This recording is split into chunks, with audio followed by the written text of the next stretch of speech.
what reasons would they revoke your license? Well, if you didn't have the right covenants in your lease, if you didn't mow your grass, if you didn't do what the city officials asked you to. The biggest problem with government oversight is graft and corruption by unelected officials. And we are so savvy here at DARA, we are not going to allow this to happen. And we have a majority of the aldermen that are seeing the light and working with us on this issue. I would just like to say too, on the licensing, they say, well, rooming houses are licensed.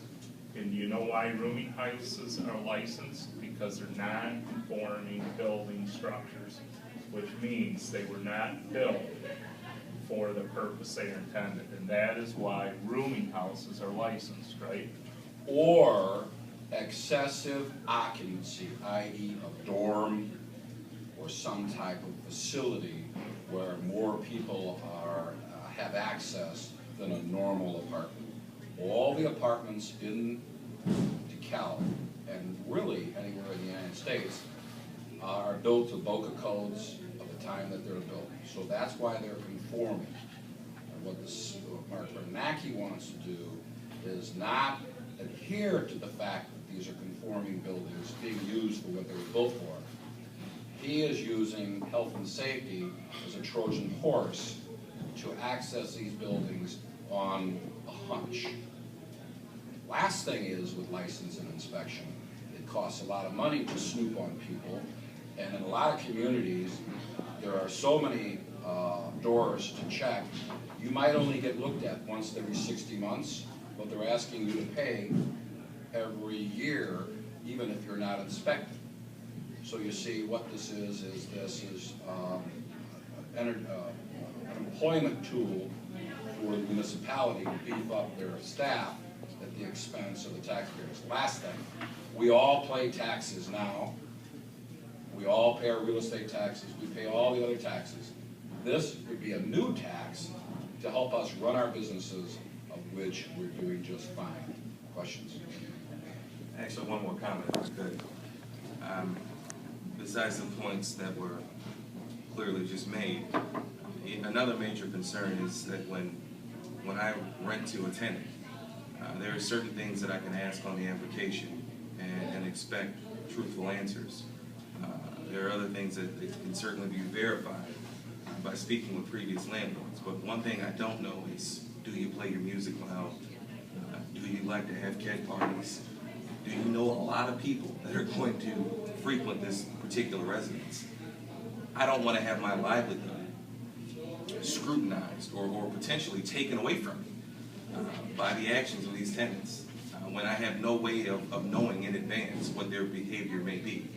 Because there's no way to predict that, I feel that it's somewhat unfair for this burden to now be shifted onto landlords to, in essence, not only be psychic, but to act as the police. There's one other real important issue here, is that when a city like Chicago licenses a specific address or business, the city or the municipality or the government agency actually codifies it, gives you a license, and actually takes the liability of what happens on that property. I.e., when the Northern Illinois students were killed in Chicago, when the balcony collapsed, the city had just inspected that balcony. Now I happen to understand that there's 82 licenses or so in the city of DeKalb right now, and the city of DeKalb is trying to hold itself harmless for the liability for that license. I've said from day one, the city doesn't want a license because they can't take $900 million worth of liability on all the domiciles in this community. Just because you say it, don't make it so. So if you understand what I'm saying here, the city wants to tell us what to do and when to do it and the way to do it, but they don't want to take the liability for their educational process. And we have said all along on the radio and anywhere else, don't do it. Just because other communities have done it, all those municipalities are liable for those licenses. Gentlemen? force was formed, to my understanding, to help, boost up the housing stock. And I guess, what are some ways, I mean, do you see a problem with the housing stock, and do you feel like there are ways to make it up? I've been here for 22 years in this town, and I question whether there's been a reduction in the quality of the housing stock.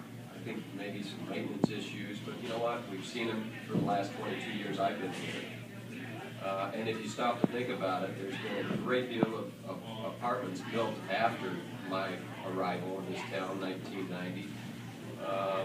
Those were built under more stringent building codes. So the safety of those, which is, I believe, close to 30% of our housing stock, is much greater than Mount Prospect, our comparative town that we utilize, who has the average age of 50 or so years in many of their homes. Of course, the newer the housing code, the building code, the more safe the units are built. So our argument is, really, over the time that I've been here, I would suggest that building safety is improved rather than declined. But this is only a guess, and the fact of the matter is, we don't have any evidence to suggest that it has declined, and that's our argument here. Well, in code maintenance, if you look at property maintenance, that's why we support level 2 and the task force. The task